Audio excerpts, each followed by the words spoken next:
Assalamualaikum warahmatullahi wabarakatuh. Alhamdulillah wassalatu wassalamu ala Rasulillah wa ala alihi wa sahbihi wa mawalah wa ba'd. Hadirin wal hadirat, pendengar sekalian yang dimuliakan oleh Allah Subhanahu wa taala. Setiap ibadah ada tujuannya. Maka mukmin yang cerdas tahu tujuan dari ibadah yang dia lakukan. Puasa di bulan Ramadan yang Allah wajibkan kepada kita juga ada tujuan dan targetnya.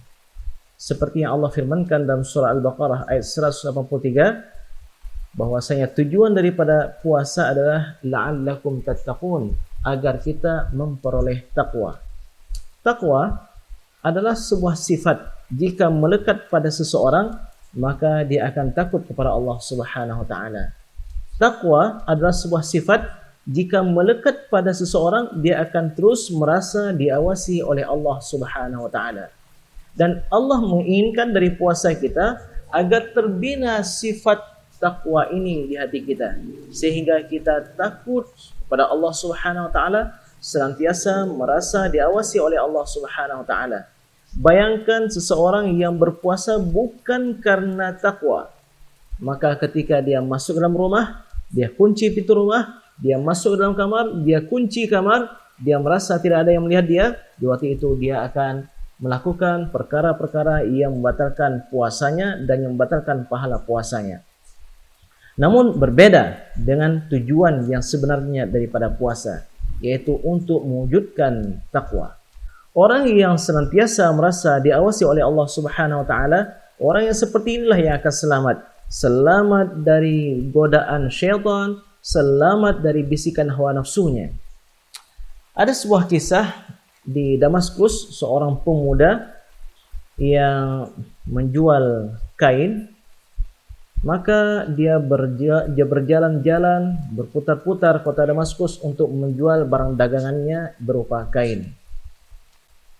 Di sudut kota, di sebuah tempat yang agak sepi, datang seorang ibu, seorang yang jutawan dan juga rupawan. Dia mendekati sang anak muda. "Wahai anak muda, bagus-bagus sekali barang daganganmu, kain-kainmu bagus sekali. Bisa atau tidak engkau masuk ke dalam rumah saya? Saya biar leluasa memilih kain-kain bersamamu."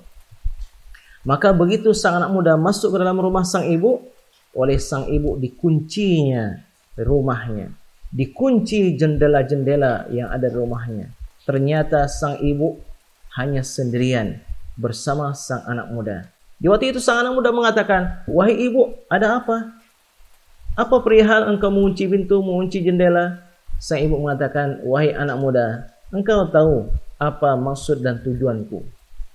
Maka sang anak muda segera ingin berontak, dan di waktu itu sang ibu mengatakan, "Wahai anak muda, jangan engkau berontak.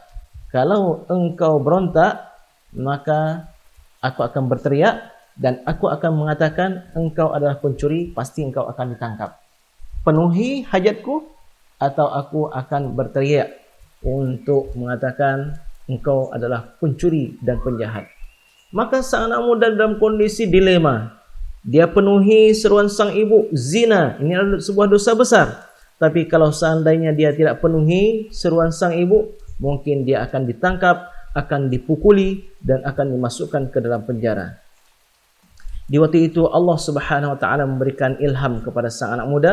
Maka sang anak muda mengatakan, "Wahai ibu, izinkan saya ke kamar mandi untuk siap-siap, untuk bersiap-siap terlebih dahulu." Sang anak muda masuk ke dalam kamar mandi, dipersilahkan oleh sang ibu. Keluar dari kamar mandi, sang ibu terperanjat melihat anak muda ini warna kulitnya sudah berubah. Di wajahnya sudah bertempel-tempel warna coklat, dan sang ibu tidak tahu apa ini sebenarnya. Kecuali ketika jarak sudah sangat dekat, barulah dia tahu dari aroma yang sangat busuk dari sang anak muda. Di waktu itu sang ibu itu sangat marah dan mengatakan, wahai anak muda, keluar kamu orang gila, kamu orang gila." Maka keluarlah sang anak muda ini, keluar dari rumahnya. Orang-orang pun ikut mengatakan, orang gila, orang gila, orang gila. Apa yang dilakukan oleh sang anak muda? Sang anak muda demi menjaga agamanya, dia rela melumuri tubuhnya dengan kotoran dan najis. namun Allah Subhanahu wa taala tidak menyia-nyiakan usaha sang hamba. Pulang sang anak muda sampai ke rumah, dia mandi, terjadilah sebuah keajaiban. Begitu dia bersihkan kotoran tersebut, keluar semerbak dari tubuhnya aroma wangi yang tidak pernah berpisah dari dirinya hingga dia meninggal dunia. Dan dia pun digelar dengan Al-Miski, seorang laki-laki yang senantiasa beraroma kasturi, aroma misik. Kuburannya terdapat di Damaskus dan banyak diziarahi oleh orang. Sidang hadirin wal hadirat dimuliakan oleh Allah Subhanahu wa taala. Inilah sebenarnya yang Allah kehendaki dari puasa kita. Bukan hanya sekedar menahan lapar dan dahaga, tapi Allah menghendaki dari kita agar kita mewarisi sifat takwa, yang mana dengan sifat tersebut bisa menjadi bekalan bagi kita hingga kita melalui hari-hari setelah Ramadan, hingga bertemu dengan Ramadan berikutnya, atau sehingga kita bertemu dengan Allah Subhanahu wa taala. Karena itu kita dalam hadis membaca orang yang berpuasa hanya menahan lapar dan dahaga, tapi mata tidak dia jaga, telinga tidak dia jaga, mulut pun tidak dia jaga, maka Rasulullah SAW bersabda, orang yang seperti ini tidak hajat Allah. Allah tidak perlu kepada dia meninggalkan makan dan minumnya. Kenapa? Karena puasanya sia-sia, hanya sekadar menjadi rutin meninggalkan makan dan minum. Allah Subhanahu wa taala ingin kebaikan kepada kita dalam masa madrasah Ramadan ini, pendidikan yang luar biasa, bukan hanya dalam waktu yang singkat tapi 30 hari. Maka sekiranya seorang yang beriman terus berusaha mendapatkan sifat takwa ini, maka insya-Allah akan berkekalan dalam dirinya sehingga dia akan menjadi orang yang bertakwa hingga akhir hayatnya.